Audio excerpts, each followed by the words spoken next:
Shalom, saudara dan saudari yang terkasih dalam Tuhan kita Yesus Kristus. Marilah kita luangkan waktu beberapa menit untuk berkencan dengan Tuhan saat ini, agar dari hari ke hari kita semakin dekat dengan Tuhan, sehingga hidup kita semakin diberkati dan menjadi berkat. Bacaan dari surat kedua Rasul Paulus kepada jemaat di Korintus, bab 7 ayat 10.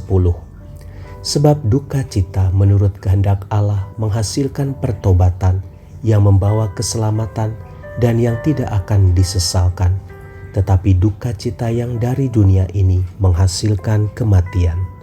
Demikianlah sabda Tuhan, syukur kepada Allah.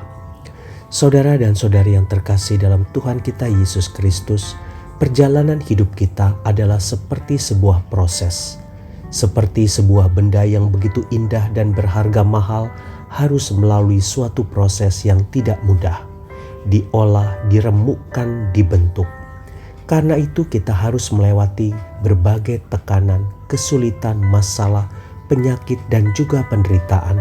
Dan kesemuanya itu terkadang membawa kita kepada duka cita. Namun bila kita mampu menguasai diri dan mengaturnya dengan baik, serta membiarkan tangan Tuhan bekerja dalam hidup kita, kehidupan kita akan menjadi luar biasa dan berbeda. Saudara dan saudari yang terkasih dalam Tuhan kita Yesus Kristus, Tuhan tidak menghendaki kita bersedih atau berduka karena masalah yang ada.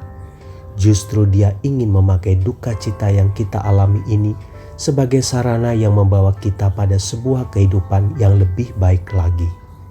Oleh karena itu firman-Nya mengatakan, berbahagialah orang yang berduka cita karena mereka akan dihibur. Matius 5 ayat 4. Tidak semua bentuk duka cita dapat membawa kebaikan. Hanya ketika kita membawa duka cita itu kepada Tuhan, maka duka cita itu akan menjadi suatu kebaikan bagi kita. Tanpa adanya perasaan duka cita dan penyesalan, tidak akan pernah ada pertobatan.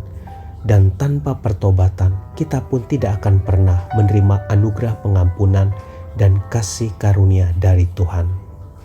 Saudara dan saudari yang terkasih dalam Tuhan kita Yesus Kristus, mari kita bawa semua permasalahan dan kesulitan hidup ini kepada Tuhan, dan biarlah Dia yang menyelesaikannya dengan caranya dan bukan dengan cara kita. Tuhan Yesus memberkati. Marilah kita berdoa dalam nama Bapa dan Putra dan Roh Kudus. Amin. Tuhan Yesus, aku percaya melalui penderitaan dan permasalahan hidup ini, Engkau mau membentuk aku menjadi pribadi yang tegar dan tahan uji, seperti emas yang murni yang harus dibakar di perapian agar menjadi berharga. Kini kuserahkan semua beban hidupku padamu ya Tuhan, selesaikanlah semuanya dengan cara-Mu dan bukan dengan caraku. Amin. Dalam nama Bapa dan Putra dan Roh Kudus. Amin.